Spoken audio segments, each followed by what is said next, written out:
හැම කටයුත්තකදීම අපි සලකා බලන්නට ඕනේ අපේ චිත්තසංතානයේ කුමක්ද වැඩෙන්නේ කියලා. අපි নমස්කාරයේ කියන කොටත් පින්නතුනි අපේ සිතේ වැඩෙන්නේ ආර්ය අෂ්ටාංගික මාර්ගය. තිසරණයේ කියන කොටත් අපේ සිතේ වැඩෙන්නේ ආර්ය අෂ්ටාංගික මාර්ගය. ශික්ෂාපද එකක් ගන්න කියවීමේදී අපේ සිතේ වැඩෙන්නේ ආර්ය අෂ්ටාංගික මාර්ගය. දොත් නගා සාදු කියන කොටත් අපේ සිතේ වැඩෙන්නේ ආර්ය අෂ්ටාංගික මාර්ගය.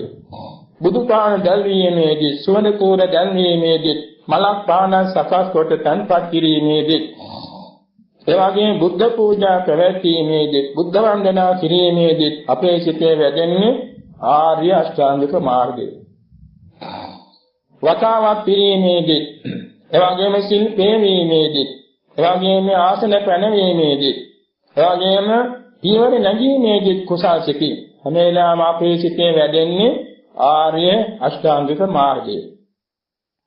අපි ආනාපාන සතිය වැඩිීමේදී මේ බුද්ධානුස්සති ධම්මානුස්සති ආදී අනුස්සති වැඩිීමේදී දාම් පොතක් කියවීමේදී දාම් පදයේ සවන් දීමේදී අපේ සිතේ වැඩෙන්නේ ආර්ය අෂ්ටාංගික මාර්ගය. කොහොමද ඒක සිද්ධ වෙන්නේ?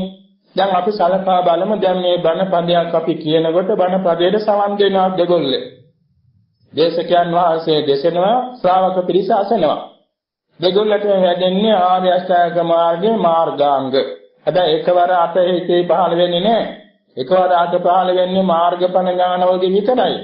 ඊට මෙහා ලැබෙන්නේ අඩු ගානේ 4යි, මධ්‍යම ගානේ 5යි, උපරිම ගානේ 6යි. අඩු ගානේ 4 කියන්නේ නුවණින් තොරව කුසල් සිතක් කියනකොට මාර්ගාංග 4යි. නුවණින් යුතුව කුසල් සිතක් කියනකොට මාර්ගාංග 5යි. සීලයක් සම්බන්ධ කුසලයක් නම් මාර්ගාංග 6යි. මෙන්න මේමයි මාර්ගාංග අපේ සිතේ වැඩෙන්නේ. දැන් අපි සලක බලමු අපි බණ පදයක් කියනකොට දේශකයන් වහන්සේගේ සිතේ ලැබෙන්නේ මොනවද? දේශකයන් වහන්සේ මනා සිහියෙන් මනා නුවණින් ඒ දේශනේ පැවැත්ීමේ දේශිතේ බොහෝ සෙයින් සෝමනස්ස සාගත ඥාන සම්ප්‍රයුක්ත කුසල් සිත් පෙළියක්. ඒ කුසල් සිත් පෙළියෙහි තියෙනවා සම්මා දිට්ඨිය. ඒ කියන්නේ ඥානය සම්මා දිට්ඨියයි. ඒ වගේම මේ කුසල් සිත නැවත නැවත පවත්වා ගැනීමේ නම් වල සිතක් කියන එක චෛතසිකයක් කියන එකට කියනවා කුසල විතරකයක සම්මා සංකල්පනාවයි. ඒ වගේම මේ බණ පදයක් කියද්දී දේශකයන් වහන්සේගේ නූපං අකුසල් නූපදී යන උපං අකුසල් දුරු වී යන නූපං කුසල් සිත් පහළ වෙනවා උපං කුසල් සිත් වැඩෙනවා. ඒ සඳහා හිතේ දිනමත් කරන වීරිය සම්මා වායාමයයි. දේශකයන් වහන්සේ කය සිහියෙන් පවත්වාගෙන ඉන්නවා. හිතේ සොම්නස සිහියෙන් යුක්තව තියෙනවා. සිතේ කුසල් සිත සිහියෙන් යුක්තව තියෙනවා. ඉතිරි ඡායසික ධර්ම සිහියෙන් යුක්තව තියෙනවා. එතකොට සම්මා සතියයි. දවල් සිතක් ගන්න ඒකාග්‍රතා ඡායසිකේ පහළ වෙනවා. ඒකාග්‍රතාව සම්මා සමාධියයි. ආනපින්නතුන්වත් එහෙමයි. ආනපින්නතුන්ගේ සිතේ එළඹ සිට සිහියෙන් නුවණින් අහනවා නම් ඉතින්දී පහළ වෙනවා මාර්ගාංග 5. මේ අහන්නේ බුදුබණ පදයක්, මේක බුද්ධ වචනය, මේක ඒකාන්තයෙන් සත්‍යය කියලා පිළිගැනීම වශයෙන් පහළ වෙන නුවණ සම්මා දිට්ඨියයි. ඒ වගේම ඒක නැවත නැවත අහන්නේ යොමු කරවන ලබන්නේ සම්මා සංකල්පනාවයි.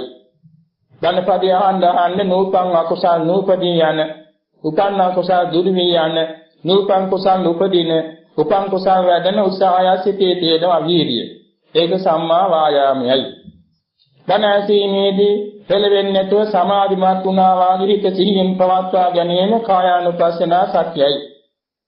කුසල් සිත කෙනෙහි ඇති වෙන සොම්නසේ සිහියෙන් යුක්ත බැවින් වේදනානුපස්සනාවයි. කුසල් සිත සිහියෙන් යුක්ත බැවින් චිත්තානුපස්සනාවයි. කුසල් සිත ඉතිරි ඡායසික සිහියෙන් යුක්ත බැවින් ධම්මානුපස්සනාවයි. මේක සම්මා සතියයි. ජවන් සිතක් ගානේ ඒකාග්‍රතාව පවතිනවා. කුසල සිතේ ඒකාග්‍රතාව සම්මා සමාධියයි. මේ අනුව බැලීමේදී අපි මේ බණ කීමෙන් ඇසීමෙන් දෙපසින්ම සිදුවෙන්නේ මාර්ගාංග සිතේ වැඩිමයි. සීලයක් සමාදන්ව සීලයක් ආවර්ජන කරනකොට මාර්ගාංග 6 වැඩෙනවා. මාර්ගාංග 6 කියන්නේ අර සීලාංග එකක් මේ පහට එකතු වෙනවා.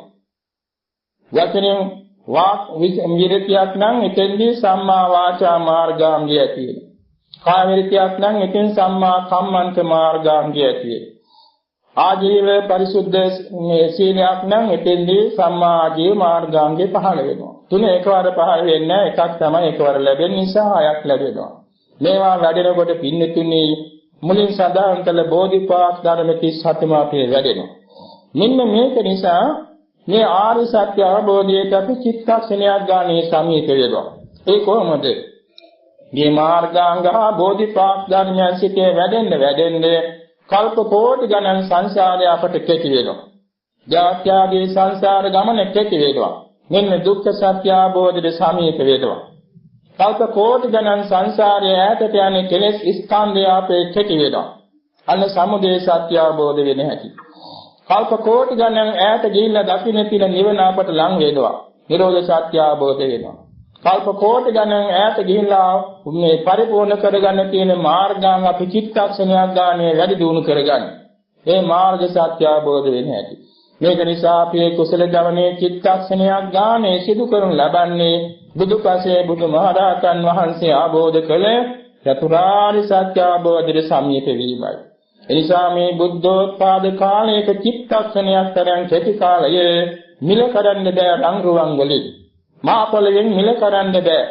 චක්‍රවර්ති රාජ්‍යයෙන් මිල කරන්න බෑ. සක්විති සක්දේව රජ පදවියෙන් මිල කරන්න බෑ. බ්‍රහ්ම රාජ පදවියෙන් මිල කරන්න බෑ. ඒක ජවන් සිතේ තියෙන ශක්තිය. එනිසා කුසල ජවන් සිතක ඇති ශක්තිය මේතරම් උදාරයි ශ්‍රේෂ්ඨයි. එනිසා අපි දවසේ අවදි උතම් පටන් නිින්දට යනතුරු උත්සාහවන්ත වන්නට ඕනේ. හැම ඉරියව්වකම හැම ක්‍රියාවකදීම කුසල සිතින් කටයුතු කරන්න. ඒ සඳහා අපි අනුසති පුරුදු කරන්නට ඕනේ. අනුසති පුරුදු කිරීමේදී අපේ සිතේ සීලයක් වැඩෙනවා, සමාධියක් වැඩෙනවා, ප්‍රඥාවක් වැඩෙනවා.